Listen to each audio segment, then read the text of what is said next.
Yes, Lohit, please introduce our speaker today. Hari Om. Meet Brahmachari Ved Chaitanya, a young dynamic leader who embodies spirituality and wisdom. He's a versatile orator and who conducts regular study classes, workshops for youngsters. Veji has unique ability to connect with people of all ages, from kids to elders. He is an expert in Sanskrit and has achieved remarkable success in Cambridge University exams. With cheerful and kind heart, he is loved by all who know him. As a tabla player, he had an opportunity to accompany Puja Guruji. Currently pursuing his PhD in Sanskrit, Veji is shining example of young dynamism with pure love. He is instrumental in spreading Vedanta knowledge through various Chinmaya International Foundation courses and webinars. With his inspiring personality, his sure to motivate and guide you to reach your full potential. Veji says the best way to serve Mahatma is to follow his teachings with utmost sincerity. His interest is always on application of Vedanta in daily life. Let's learn from his experience and insights. Thank you. Thank you, Lohit, for the introduction and for inviting me. Let us start the session today. Om Shri Ganeshaya Namaha. Om Shri Saraswate Namaha.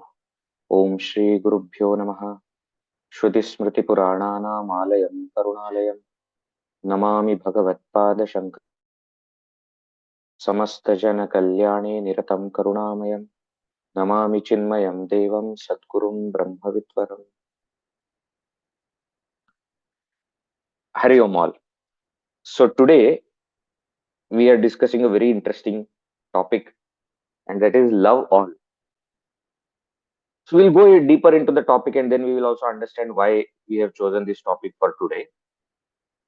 But let us start with our favorite topic that all of us as youngsters have, and that is love.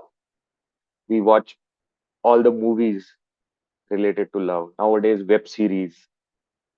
I don't know what all things we watch only for the sake of love. And whenever there is some love story going on screen, we imagine, oh my God, this is going to happen with me also. In slow motion, everything is going to happen.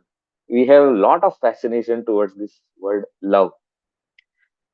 But let us understand a little bit deeper and see if we really know what love is. Can we really love somebody? Can we love everybody? That's the final goal, love all. Can we do that? That is what we are going to discuss today. So let us start. What is love? Now, first point that we must understand is love is different from like, lust, attraction, and infatuation.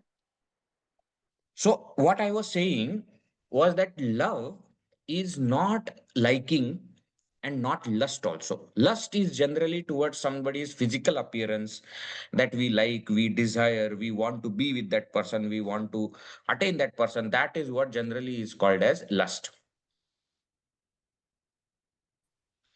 Third is attraction. Attraction is little more than liking. See, liking is a softer emotion. You like somebody, okay, very good. But when you are attracted to somebody, you want to see that person more and more. You want to be with that person more and more. Again, this attraction is towards something that is physically emotionally felt, some quality, some talent. That's called attraction. Many people have this attraction towards movie stars and singers and pop singers and all. You must have seen, nowadays what do they call, K-pop, something like that is there. They have a lot of attraction, and when that person comes and people go mad, somebody has come. That is all attraction. That's not love. Attraction's next phase is infatuation. Infatuation means extreme attraction, that you can't even hear anything bad about that person. You're infatuated about that person. You become so possessive. Without gaining that person, you become possessive. Now we must understand that this liking, this lust, this attraction, this infatuation, that's not love. Love is actually feeling of identification, feeling of oneness. Love means you consider that person as yourself, not as something different. Please understand. Best example of love that can be given is what mother has towards the child. The child, when born, mother doesn't consider that child to be different from the mother. Mother's entire world revolves around that child only, isn't it? Everything mother thinks is about the child. Is my child hungry? Has he eaten something? Is he feeling cold? Is he feeling hot? Should I put fan? Should I put? Everything is about that child. What it means is the child is considered to be yourself. That's what mother feels. It's not something different from me. How I will feel about myself, whether I am hungry, I will eat. If I am feeling cold, I will put something sweater on. If I am feeling hot, I will put fan on. What I feel about myself when I feel about somebody else as me or as an extension of me, that oneness, that feeling of uh, what do you call identification, is what is called as love.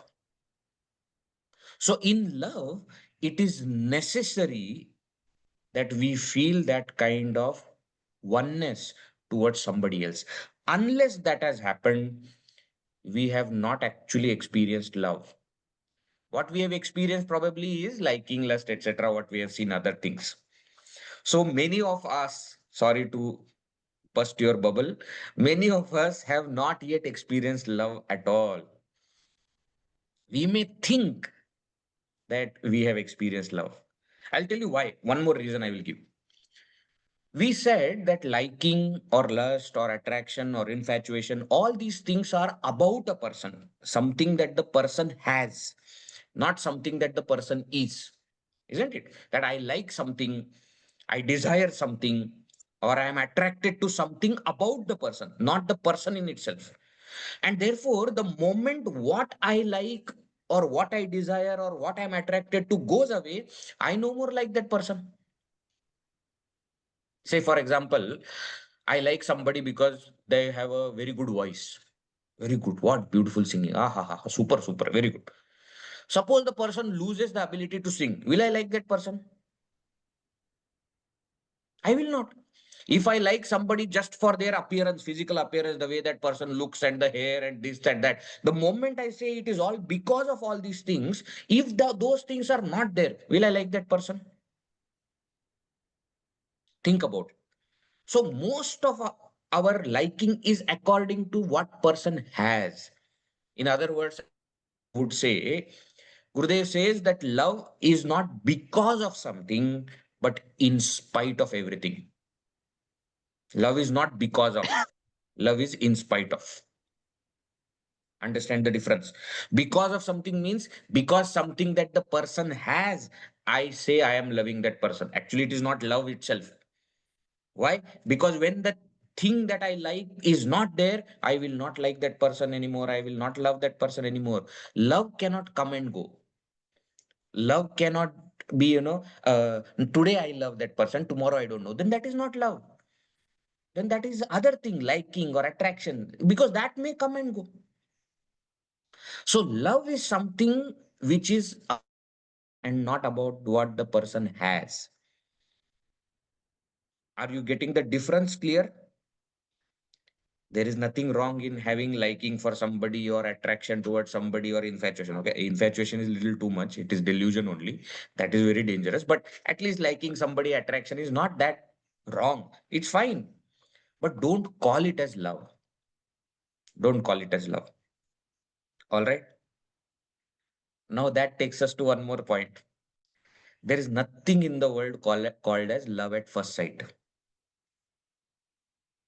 Sorry, I told you your bubbles are going to be busted. What can I do? Why? Because what do you see? Love at first sight. Sight means you are seeing. If what you see you like, then that is not love, isn't it? It's appearance. See, we are going to have very heart to heart, very clear talks. I remember when I was also of your age, there was one senior in our college, and he came to me and he said that, do you have girlfriend? So I said, no, I don't have. Do you want to have girlfriend? I said, I have not thought about it. It will be nice, but I don't know. So he said, whenever you have thought that you want to have a girlfriend or this is your girlfriend, please think of this point. What? You see the person and you like according to how they look in college, in special functions, in marriages, etc. No, no. Imagine that same person just gotten up from bed, which is not very good look, where not bath is not done and her hair are all over the place and brushing the teeth. Now, do you still like that person? Then that person you will really like. Why? Because most of the times when we like the physical appearance, we always like when the person is perfectly well looking to the best of their ability. And the moment we see the other side of it, when the person is not very well kept, then we don't like that person anymore. Love at first sight is not possible because it is not love. You may like somebody at first sight. You may get attracted towards somebody at first sight. It's possible. But you cannot love somebody at first sight because love cannot be generated like this in one incidence. Either love will be naturally there or love has to be artificially inculcated, brought up in you. That feeling has to be brought up and it takes time. It takes time. Naturally, if love is there towards somebody, then sight also is not required. See, the mother, when the child is in the womb itself, starts loving the child, has not even seen the child. And therefore, however the child looks for the world, it may appear that, the child is not very cute. Then nowadays, something like this happens. Your child is not very cute. How can you say child is not very cute? You may not feel that it is cute, but for the mother, the child is the most beautiful looking child in the whole world. Why? Because it is not out of that looks that the mother loves. It is love is there. And when there is love, everything about that child, mother likes. Understand the difference. When based on the physical appearance, based on certain quality, I start liking somebody, I may not love other aspects of that person. But when I love a person, everything about that person I will like. The child cries also, mother likes. The child gets angry also, mother likes. Think about it. So love is in spite of, not because of. This is first point that is very important. Now, love is not attachment also. That also difference we must understand. Why do we love somebody or why do we like somebody? See, one thing is because it is there in our nature to love people, to love things, to love beings around us. It's not that we are forcing ourselves to do that. It is natural in most of our, no, not most of our, in all of our cases, it's natural to love others. Why do we love somebody or why do we like somebody? Vedantic answer of that is because that person or that object gives me joy. That's why I like that person. The logic somebody, why do I like that person? Because that person or that object is giving me joy.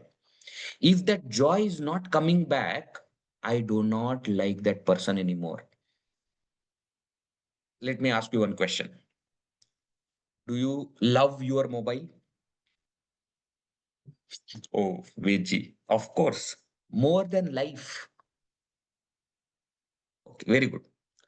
And that is why we don't give our mobile to anybody. It's the most private thing. Mother, father, brother, sister, friend, none of them have any right to touch my mobile. Why? Because I love my mobile. Okay, fine. After 4 years, will you love that same mobile? No. Why? Because by the time 4 years are over, your mobile will start dying, if not already dead. Okay. Dying means you are sucking out blood from that mobile every day so much that slowly, slowly the mobile starts to give up. One part by part, Now suddenly sound will not come, then it will start hanging, then other suddenly it will switch off. Then the most important thing of calling, it will not do, all other things will work, internet will not work. The moment these things start to happen, you don't love that mobile anymore, and you don't mind giving up that mobile and taking up new mobile. Yes or no? True or no? Anybody here is sad when you get new mobile? My new old mobile was so good. I don't want to give it up. New mobile, I don't want. Nobody says like that. Nobody says like that. And imagine if that new mobile is gifted by somebody free of cost. Then to best. Without spending any money, I have got mobile. Wow. And if that mobile is a very good quality of a great company with so many features, then to I love mobile. Then that mobile, new mobile which has come to you will keep like that. That is what you will do. What will happen to the old mobile? You will not even look at it. Then the same mobile earlier you did not allow anybody to touch. Now you will say anybody can take. I have deleted my data. Anybody can take that mobile. Why? How come this change happened? Very simple. As long as that mobile was giving me joy, I liked the mobile. The moment the mobile started giving me sorrow and not giving me joy, I don't mind giving that mobile up and taking up new mobile, which I think will give me joy. So you are liking, first of all, this is not love. First of all, this is not love. This is liking. And that liking is based on the ability of giving joy. If the person or the object has the ability to give me joy, I like that person, I like that object. Are you understanding this also? Just as we do with mobile, we do with people also. At one point of time, somebody will be your best friend. BFF, Veggie. What is this BFF? Best friend forever. Very good. After 4 years. The same logic we have to apply for people also. After 4 years, will the same person be your best friend forever? Veggie. Yes, Veggie. I'm very positive. Okay, let me ask you a question in other way. 4 year back, the person who was your BFF, is that person still your BFF? Uh, that is a difficult question. Actually, Veggie, what happened? I don't want to know what happened. I just want to know this forever. Does it remain forever? It doesn't remain forever. Our friendships go through ups and downs. Sometimes even cousins, sometimes even brother and sister, even blood relations. I am saying at one point of time we will be, very tight. Everything about our life, everybody will know, each other will know, and we will go together, and so much togetherness is there. But the moment something starts to happen, and that person starts to give me sorrow, I don't mind replacing that person. Then the BFF goes, new BFF enters. Then your Instagram will be filled with my love, my life, some 2 months back. Okay. And purposely you will start putting pictures with that person so that the old person should see this is what you are missing. But you don't know that the old person is not even thinking about you, has blocked you, doesn't even see your post, don't care about you, whatever. But which I want to show. Why? Why? What has happened suddenly? At one point of time, that person was the most important person in your life. And now what has happened? What has happened is that person has stopped giving me joy. So, actually speaking, our so called love is only transactional. When you go to shop, when you go to shop and you want to purchase something, what do? You select the thing, go to the counter, pay the money, get the object. Yes or no? So it's called transaction. I give you something, you give me that thing. That's called transaction. Most of the times, our love has become transactional. I will give you love if you give me joy. If you don't give me joy, I will not love you anymore. That's what has happened to us. And therefore, this is not true love. Why? Because true love doesn't care about what you get. True love cares about what you give. Next important point. Love is not about getting, love is about giving. You don't care whether that person is giving you joy or sorrow. You don't care about anything else. You just love. Love is in giving, not in getting. Therefore, what is this giving and getting that is coming in between the love? What we call as love when it is transactional, it is actually attachment. What is attachment? Gurudev has very beautifully defined attachment in a mathematical formula. He says attachment is equal to love plus expectation. You can make notes. Attachment is equal to love plus expectation. Means what? I love somebody and then I expect that the person should love me back. That has become attachment. I love somebody and then I expect that the person should call me every day, chat with me every day, should tell me everything. The moment there is expectation in return, it becomes an attachment. Love doesn't have any expectation. The moment expectation comes in love, it becomes attachment. Okay, Vedji, but what is the problem? The problem is love gives joy, attachment gives sorrow. That's the problem. How? Because expectation gives sorrow. When I expect something from someone, majority of the times my expectation is not going to be fulfilled. I think by now we all have experienced this, isn't it? You get sometimes angry on somebody whom you love and you say, I never expected this from you. And that is your problem. You never expected this from me. That is your problem. I was always going to do like this only. You never, I thought you will always be with me. That's your problem. I never planned to be with you all the time. At least when everybody is against me, you should have stood by my side. That is another of your delusion. I never said anything like this. The moment I expect, I am carrying sorrow forward. Why? Because 99% of the times expectations are not going to be fulfilled. I hope you understand this. Because I'll tell you why. Because sometimes our expectations are also too much. You can't expect so many things from somebody. See how our expectations work. Huh?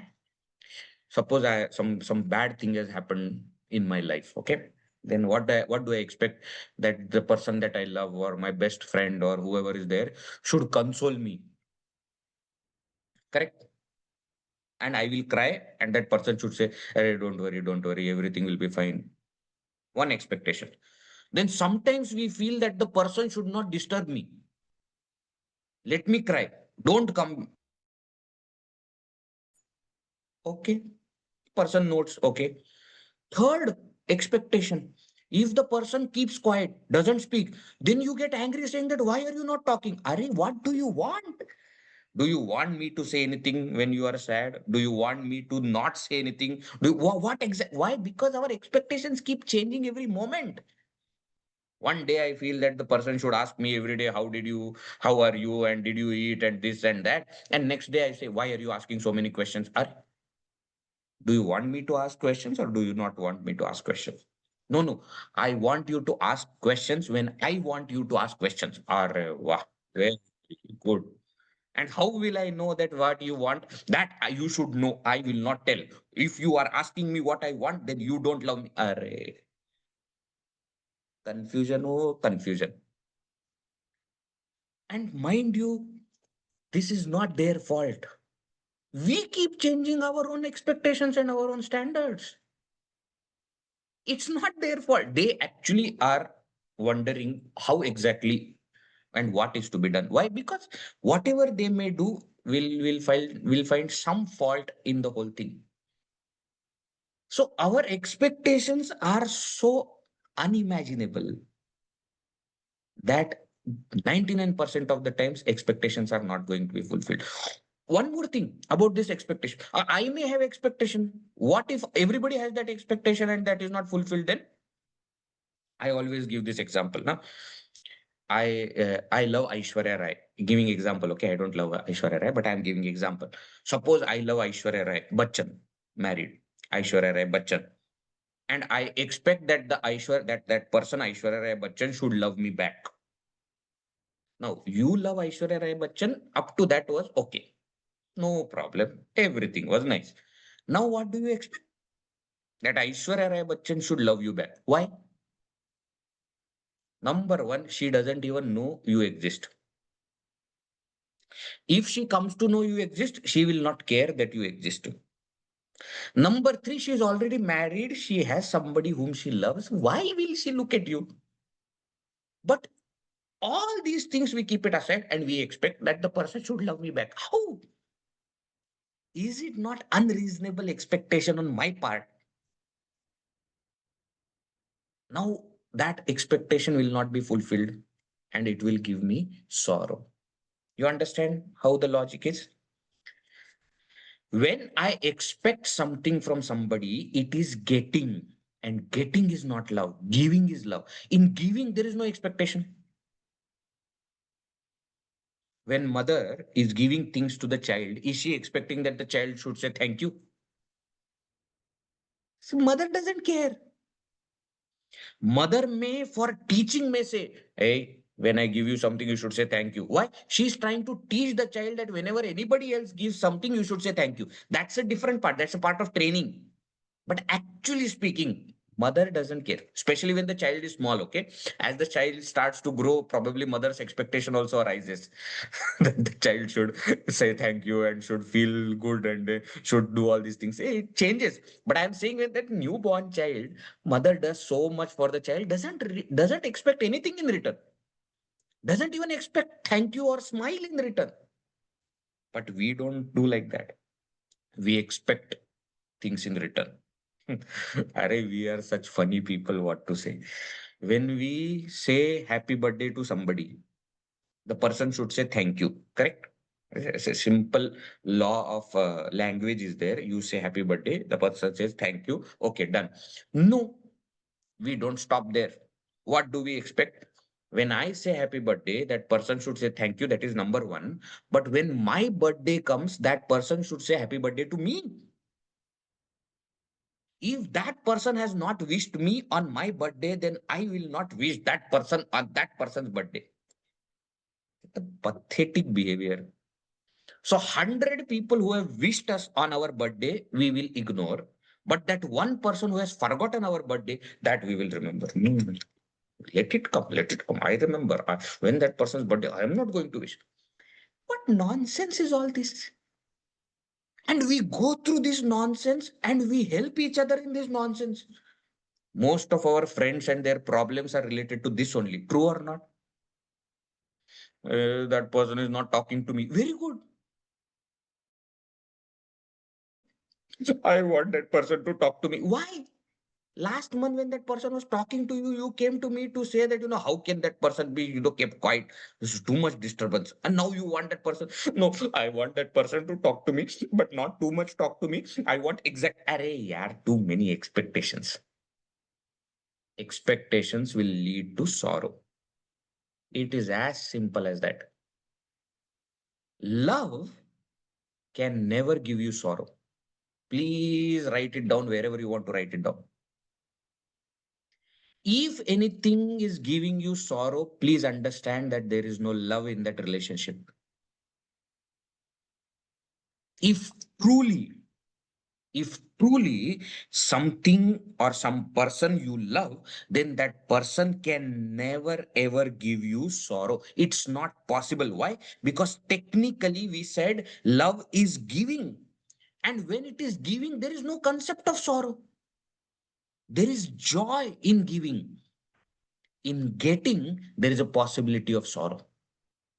And therefore, we must understand that love is in giving. It is not in getting.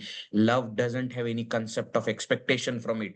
We do not take anything in return. That is called love. Are you getting? Are you getting the point? Not getting love. Are you getting the point? Huh? So, first thing we said, what love is not. We said love is not just liking somebody or having lust for somebody or attraction or, infatuation. That is not love. That's number one.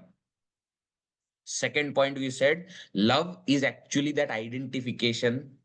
Love is the feeling of oneness that you have towards somebody. Why? Because all other things are because of something that the person has, not the person is. Love is not because of, love is in spite of. We understood that. Second point, important thing that we discussed is difference between love and attachment. When love has expectation associated with it, it becomes attachment. Why? What is the problem with it? Love gives joy, attachment gives sorrow. Why? Because expectation gives sorrow. So to love without expectation, that alone is called as true love. This much is clear. Next point. Can we love without expecting anything in return? Can we love anybody without expecting anything in return? What do you think? How many people think that yes, we can? Please raise your hand. You can Okay. react, you can raise your hand, you can speak. Whatever way you want to do, you do. You can How chat many also. of you think that it is not possible to love without expecting? There are only two options, okay? Some people have not raised hand in both. Either you can feel that you can love with expectation alone, or you can love without expectation also. I'll give you example. Sometimes when you go for trekking or you go for, you go on seashore, ocean, you look at the entire scenery and you feel joy. Yes or no? Why? Because there is no expectation. You know why we like those birds and those animals and the river and the mountain? Because they are doing everything not with any expectation. Think about it. The river is not flowing for you. The bird is not chirping for you. The animals are not running for you. The mountain is not standing there in the breeze for you. They just do their job without expecting anything in return, and that's why they become so beautiful. And anybody who goes there and says, "Oh, so beautiful." When we go to these natural places, what do? We want to click pictures. Now that has become the main thing. That is the main reason why we go for trekking also. Nobody is interested in trekking or looking at other photos should be good. So in our friend group, there has to be one person who is a very good photographer. If there is not, then you are pathetic. That is how people are nowadays understanding. So you go to that place for what? For photos. So if photos are good, your trip was good. If photos have not come good, your trip was not good. See what a pathetic thing we have done. Going to such a beautiful place. I tell you, the best camera in the world is your own eyes. There's no better camera. What you can capture in your own eyes, and if it becomes a very beautiful image in your heart, that's the best image, that's the best picture possible. You cannot replicate it anywhere on any camera with whatever, no, high quality, high definition, this, that, whatever may be there. You cannot replicate it. Why don't we keep all these mobile, etc. aside and just enjoy the beauty of the place? Why don't we do that? The moment we go there and we add expectation, picture should be good, we have invited sorrow. The same place is no more happy place. Then you start talking, you start disrupting the entire peace of that place. Those natural things appear beautiful to us. They do their job without expecting anything. You must have seen sometimes, amidst all our friends, suddenly if there is small baby who comes, somebody's baby is there, and that baby is not talking to you. Baby is just probably, crawling or, catching something and trying to catch something from the ground. The baby doesn't do anything, but you start smiling looking at that baby. Happens or no? Huh? Why? You feel that joy in you because that baby is not doing anything for you. Baby is just in his own world, enjoying. Doesn't care even about your existence. If I can love without expectation, everyone else would love to be with me. Why? Because you have no expectation.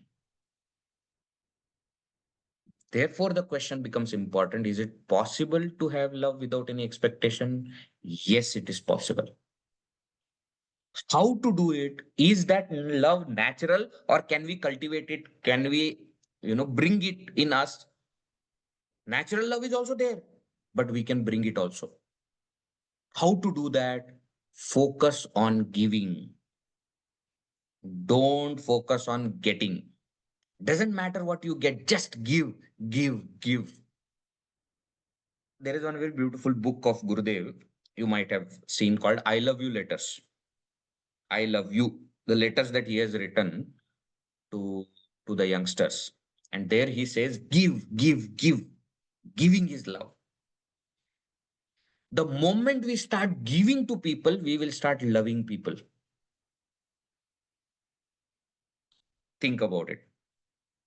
Gurudev says one very beautiful thing in that book. He says, you can give without love, but you cannot love without giving. You can give something to somebody without love also, but you cannot love without giving. Means when you have love, when your heart is filled with love, giving is natural. You don't have to bring it artificially. No, you cannot. You don't need to.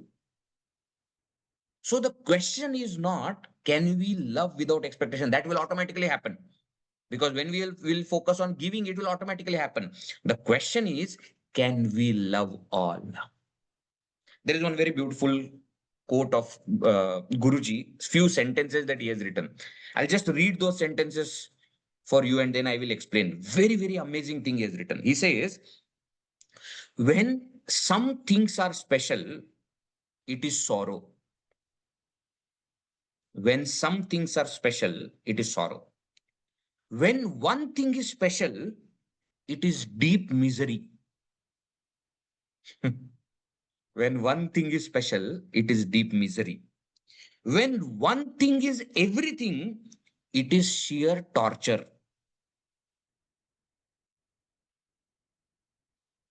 When nothing is special, all is joy. When everything is special, all is supreme love. That is devotion. Let us discuss this. This is a very beautiful thing. I had read long back, and just recently some. This is written by Guruji, Swami Tejomayananji. He says, see, when some things are special, it is sorrow. What do you mean by some things are special? When you go in your classroom, in your college, etc., you will divide the entire class into two groups, not boys and girls. Two groups of the people I like and the people I do not like. Yes or no? Wherever we go, we divide these people. This is what I like, this is I don't like. When few things, some things are special, some things I like, then it is sorrow. Why? Because there are other people that I don't like. And mind you, hatred is a stronger emotion than like. Love is okay, hatred is a stronger emotion. In your birthday party, 10 people who love you have come. That is fine. But one person whom you hate has come. Your entire attention is going to be on that one person. Why this person came? Who called this person? I told you not to call this person. Why this? When there are other people, you look at other people. Why this person? If you really think about it, half of our day goes in thinking about people whom we hate, not people whom we love. We will forget people whom we love. We'll forget our mother, father, and all the good people that love us, whom we love, we will forget. But the person I hate, I will never forget. Hatred is a stronger emotion than love. Therefore, when few things are special, it's a sorrow. Why? Because there are other people, other things which are not special. My attention is going to be on that. Now, when one thing is special, then it is deep misery. Then now what has happened? In the entire class, I only like one person. Oh, she is so beautiful. It is so nice. The moment you separate out that one person from rest of the world, your misery starts. If that one person becomes your everything, then it is sheer torture. This is true for every now. I told you in the beginning, your bubbles are going to be busted. Don't blame me. In the movies, we have always been told that we should have a person who will be our everything. Nonsense. Nonsense it is. Why? Are all the people who have loved us from our childhood, we are going to leave just because we love one person? And probably that is not even love. We saw earlier. It can be liking, it can be lust, it can be attraction, it can be infatuation. For that one person, if we leave everybody else, isn't it a torture? When one thing is everything, it's a sheer torture. Then what? When nothing is special, all is joy. Nothing is special. Means what? You don't have that likes and dislikes. When you go into classroom, if you don't know anybody, best.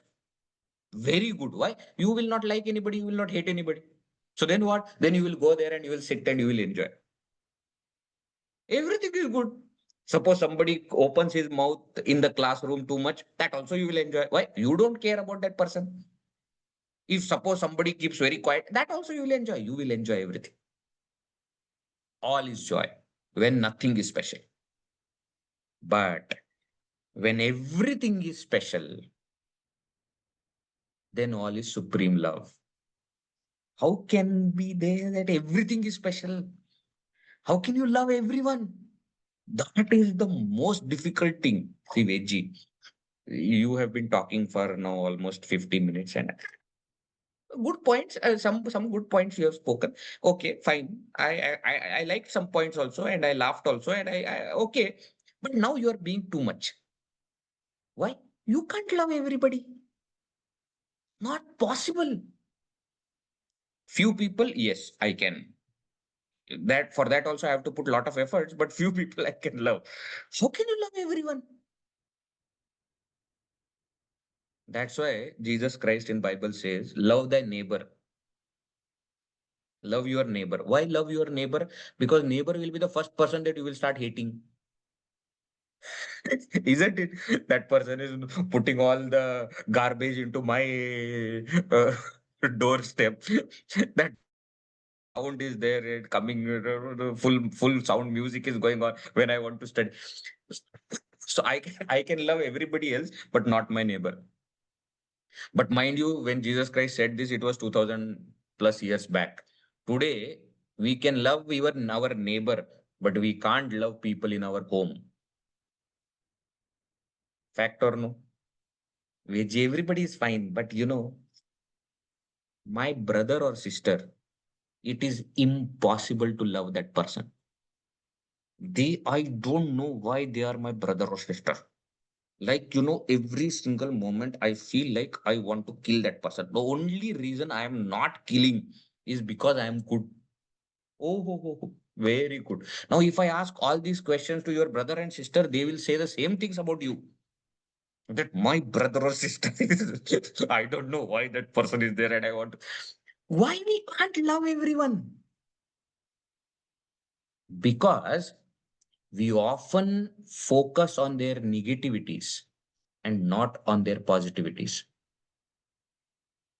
There can be 100 reasons to hate or to not like a person, but we must find out that one reason to love that person. Serious thing we are discussing, okay? There can be 100 reasons for not liking a person. Maybe some habits that you do not like, maybe some the way that person dresses, the way person looks, whatever may be there.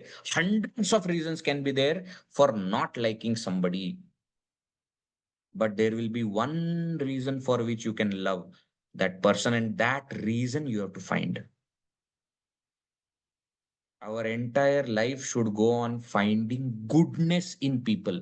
If we find goodness in people, we will start liking. There is one very interesting story that comes in Mahabharata, that when Pandavas and Kauravas, no, they became,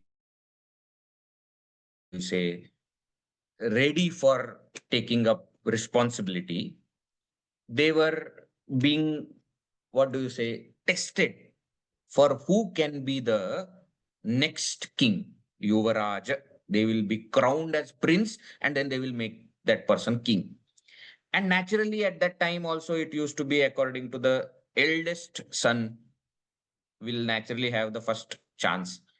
So Pandava's eldest brother was Yudhishthira and Kaurava's eldest brother was Duryodhana. So both of them one test they did. And Vidura did this test. What? They called, Vidura called both of them, Yudhishthira and Duryodhana, and said, you have to go to Hastinapur. Hastinapur is the kingdom.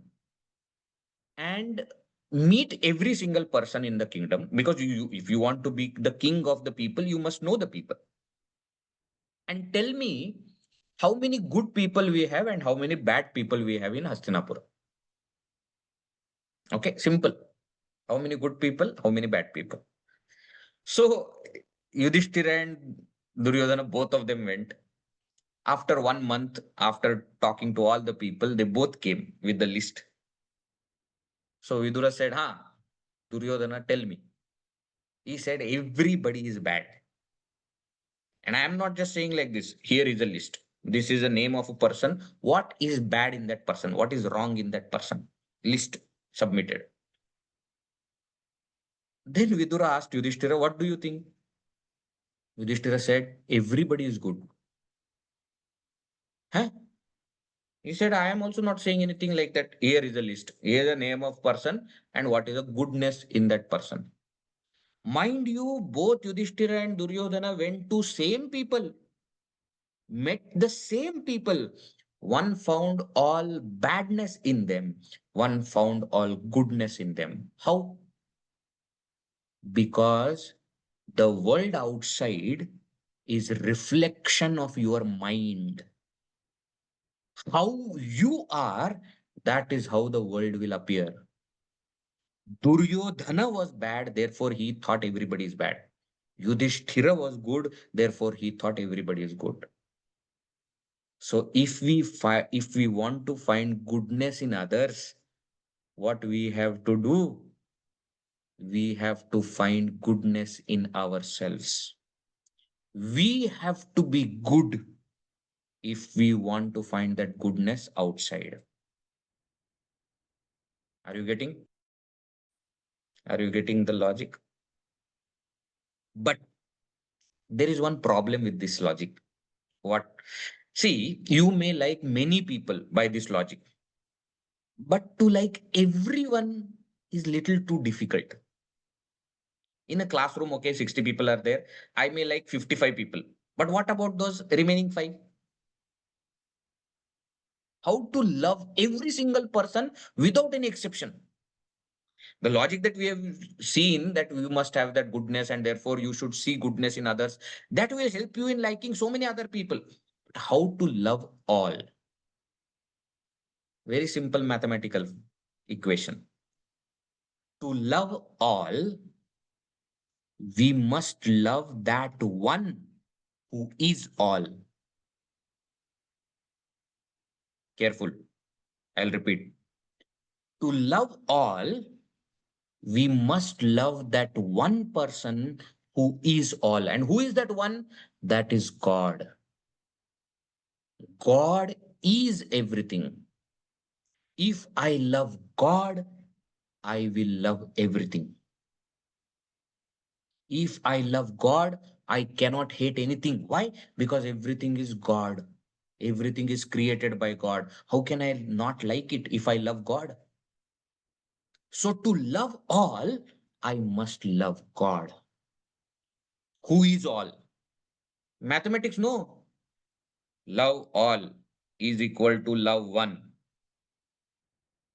Love, gone. Common thing you cut, no. So, one is all. That is God.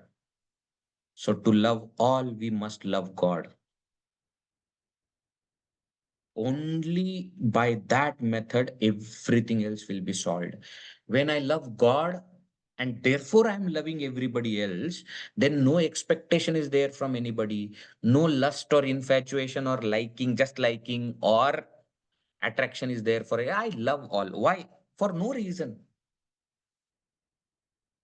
If there is reason, then that is that quality of the person. No, it may go away. This is in spite of love. That love which is in spite of everything. So to love all, we must love God. The question, how? How can we love God? Very simple logic. Serve. See, this love all is there in tennis also. Do you know this tennis? How many of you watch tennis? Tennis. Now Wimbledon final today, Wimbledon final is there. The tennis game starts with love all. Because in tennis language, zero is called as love. Very interesting. And therefore, when both the opponents are on 0-0, they call it love all. And when there is love all, then you serve. The service is there, isn't it? The first time when the ball is taken from the hand and put it on the racket, that's called serve. So you love all, you start with that and then you serve. That is what we have to do in our life also. We love all by loving God and then we serve. As we keep serving, love for God will increase. Love for God increases, love for everyone will increase. Once I start loving God, I cannot hate anybody else. Then, then there is only joy, joy, and joy in our life. Why? Because there is no expectation, there is no hatred, there is nothing. Such a person cannot be sad. One who loves God cannot be sad. And if you are sad, then you are not loving God. That is the logic. All right. How much time do I have? Now we should open to question answer, Yes, right? yes, yes, Vechi. So Open correct, Q&A. correct points we have stopped with. Let me just recap what all things we have seen. We started with what is love. And in connection to that, we said what is not love. Liking, lust, attraction, infatuation is not love. Love is identification, feeling that someone is me. That's called love. Second point we saw was that there is a difference between love and attachment. When there is expectation in love, it becomes attachment. That attachment gives sorrow, love gives joy. And therefore, love is in giving, not in getting. Then we came to very beautiful point of can we love all? How can we love anybody? We discussed that and we said we saw the entire quote of Guruji. No, when there are few things special, when there is one thing special, when one thing is everything, when nothing is special, and when everything is special. All that logic we have seen. To love somebody, we must find goodness in that person. As I said, there can be 100 reasons to not like somebody, but there will be one reason to like that person, and we must find that one reason. The last point we saw was to love all, we must love God, who is all. If we love God, we cannot hate anybody. That's it from my side. If you have any questions, please feel free and ask. Please utilize this opportunity to ask questions. You can do in chat box also, or you can unmute yourself and also ask. You are free to ask, please. Anyone, any query?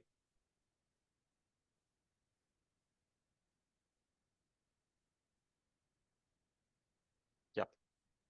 Vedji, Yes. I have a question. So you told how to love God is by serving. Is the only way to love God just No, by serving? there can be many other ways. See, Uh, they say how do we love any person also? Okay, let me ask you one question. Do you love Dam Dim Doom? sorry, Do you love Dam Dim Doom? in the sense, You see, if you don't know what is Dam Dim Doom, you cannot love that thing. There's nothing called as Dam Dim Doom. I'm just using this as example. To love somebody, I must know about that person. So one way to love God is to know about God. So I listen to God's stories. I listen to his kathas, his leelas. That is one way of developing love for God. Another way, since here the goal is to love all through the love of God, therefore serving all becomes the easiest way. Serve, I said, as the means for loving because that is possible for everyone. Most of us are physically oriented people, and therefore physically we want to do something. Our efforts are always, or our attention is always towards action. Therefore service becomes very important way.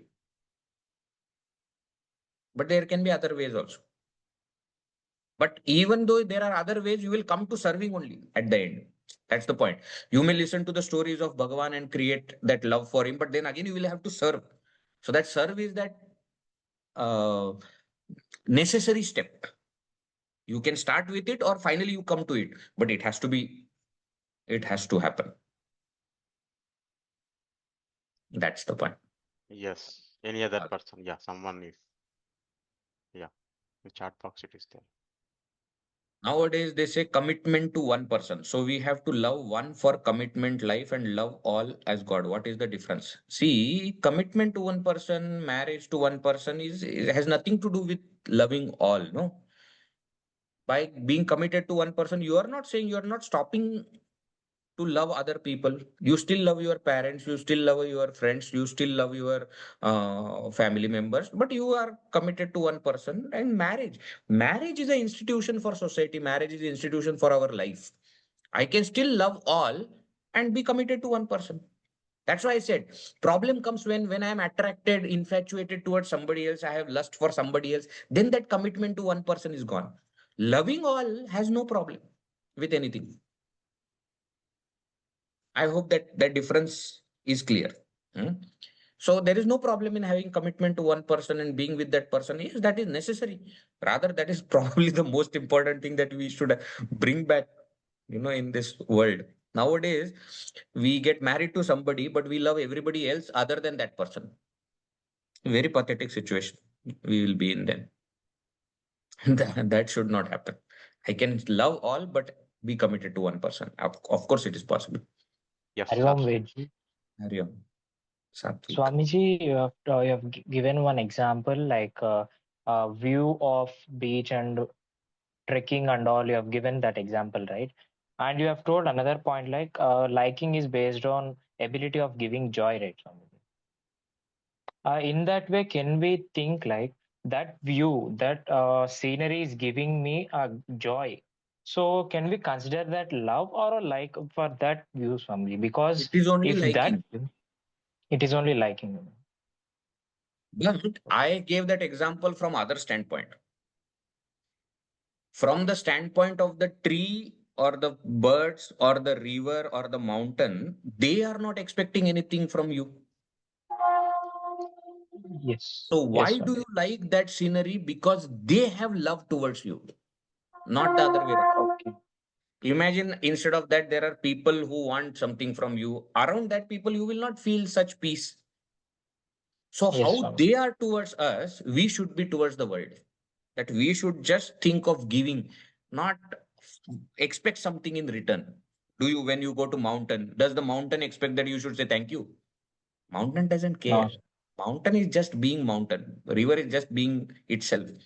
So how they expect nothing and therefore they give joy? That is how we should be. When we do not expect anything from people, we will be able to give joy to everyone. And giving is love, not getting. That's the point. Uh, we thank everyone. We thank the first speaker, Brahmachari Sanatanji and Vignesh also on this occasion. So because we are ending this series at this with this talk, future sessions we will announce again. And it was very wonderful with the speakers, all the speakers, and especially today's speaker, Veji. Thank you, Veji. Veji wants to say anything finally? We have actually conducted these 3 sessions. 2 sessions last 2 Sundays we have completed and different topics. This is the 3rd session in this OG. OG, you are thinking how to define this OG. If any points from VG also you would like to listen. OG. OG, basically what they mean nowadays is original. For us, no, there is nothing original. Everything is our ancestors only. Yeah. So we call ourselves OG. The next generation will call themselves as OG. OG, yeah. It will keep changing. But OG also we thought like, going to roots, that original thoughts.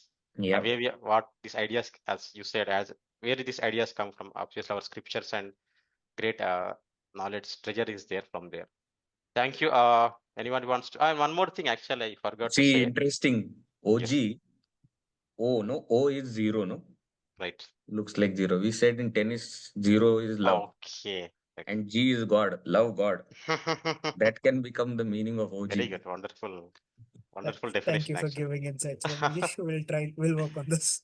Uh, Thank you, Narayanji and Vedji. So this is my first OG series and my first welcome with the Chinmaya mission. So this personal development classes are very nice, and I have learned few concepts on this.